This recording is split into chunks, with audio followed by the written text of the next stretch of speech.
গোটা এলাকাবাসীকে একসময় দুরারোগ্য ব্যাধি থেকে বাঁচাতে কিভাবে মাটি ফুঁড়ে উঠে এসেছিল এই পাথর, আজ ওই পাথর তার অলৌকিক ক্ষমতা দেখিয়ে কিভাবে হয়ে উঠলেন পূর্বস্থলীর অত্যন্ত জাগ্রত শীতলা মা।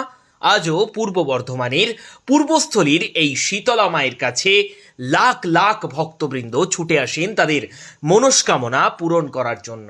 আর একটি পাথরের খণ্ডকে নিয়েই তাদের আজও প্রচলিত বিশ্বাস, এই শীতলা মা নাকি এখনো ম্যাজিকের মতন পূরণ করে দেন সমস্ত মনস্কামনা।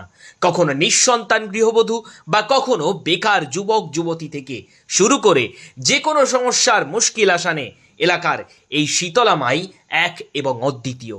তবে কোনো ওষুধে বিশুধে নয়, বরং এই শীতলা মার এক টুকরো প্রসাদেই যেন আজ যুগের পর যুগ ধরে চলে আসছে এই অলৌকিক ঘটনা।